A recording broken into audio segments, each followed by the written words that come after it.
सर्वस्वामिने नमः। ॐ सनातनाय नमः। ॐ अनन्तशक्तये नमः।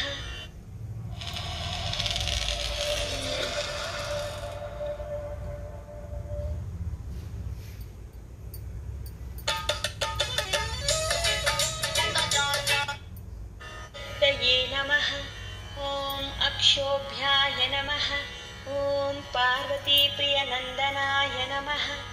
ॐ गङ्गासुताय नमः। ॐ सरोद्भूताय नमः। ॐ आहूताय नमः। ॐ पावकात्मजाय नमः। ॐ जृम्भाय नमः। ॐ प्रजृम्भाय नमः। ॐ उज्जृम्भाय नमः। ॐ कमलासनसंस्तुताय नमः। ॐ एकवर्णाय नमः। ॐ द्विवर्णाय नमः। ॐ त्रिवर्णाय नमः। ॐ सुमनोहराय नमः। ॐ चतुर्वर्णाय नमः। ॐ पञ्चवर्णाय नमः। ॐ प्रजापतये नमः। ॐ अहर्पतये नमः। ॐ अग्निगर्भाय नमः। ॐ शमीगर्भाय नमः। ॐ विश्वरेतसे नमः। ॐ सुरारिघ्ने नमः। ॐ हरिद्वर्णाय नमः। ॐ शुभकराय नमः। ॐ वटवे नमः। ॐ वटुवेशभृते नमः। ॐ पूषाय नमः। ॐ घबस्तिये नमः। ॐ गहनाय नमः। ॐ चन्द्रवर्णाय नमः। ॐ कलाधराय नमः। ॐ मायाधराय नमः। ॐ महामायिने नमः। ॐ कैवल्याय नमः।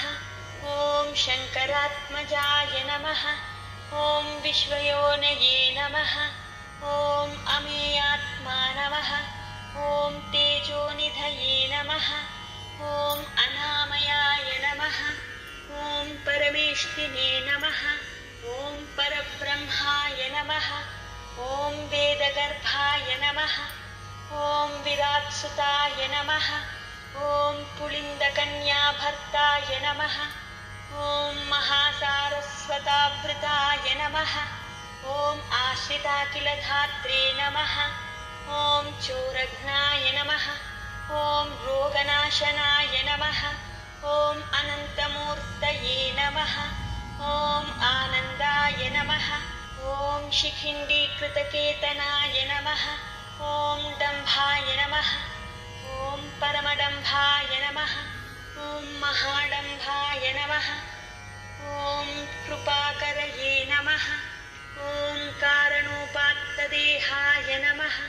ॐ कारणातीतविग्रहाय नमः। ॐ अनीश्वराय नमः। ॐ अमृताय नमः। ॐ प्राणाय नमः। ॐ प्राणायामपारायणाय नमः। ॐ विरुद्धहन्त्रे नमः। ॐ वीरघ्नाय नमः। ॐ रक्तास्याय नमः। ॐ श्यामगन्धराय नमः। ॐ सुब्रह्मण्याय नमः। ॐ गुहाय नमः। ॐ प्रीताय नमः। ॐ ब्राह्मण्याय नमः। ॐ ब्राह्मणप्रियाय नमः। ॐ वेदवेद्याय नमः। ॐ अक्षयफलदाय नमः। ॐ मल्लीदेवसेनासमेत श्रीसुब्रह्मण्यस्वामिने नमः। ॐ स्कन्दाय नमः। ॐ गुहाय नमः। ॐ षण्मुखाय नमः। ॐ पालनेत्रसुताय नमः। ॐ प्रभवे नमः। ॐ पिङ्गळाय नमः। ॐ कृत्तिकासूनवे नमः। ॐ शिखिवाहाय नमः। ॐ द्विषण्नेत्राय नमः। ॐ शक्तिधराय नमः। ॐ पिशिताशप्रभञ्जनाय नमः। ॐ तारकासुरसंहार्त्रे नमः। ॐ रक्षोबलविमर्दनाय नमः। ॐ मत्ताय नमः।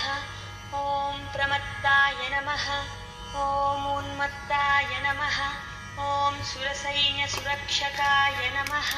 ॐ देवसेनापतये नमः। ॐ प्राज्ञाय नमः। ॐ कृपा बाळवे नमः। ॐ भक्तवत्सलाय नमः। ॐ उमासुताय नमः। ॐ शक्तिधराय नमः। ॐ कुमाराय नमः। ॐ स्रौञ्चधारणाय नमः। ॐ सेनानिये नमः। ॐ अग्निजन्मने नमः।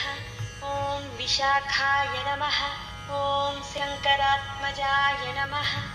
ॐ शिवस्वामिने नमः।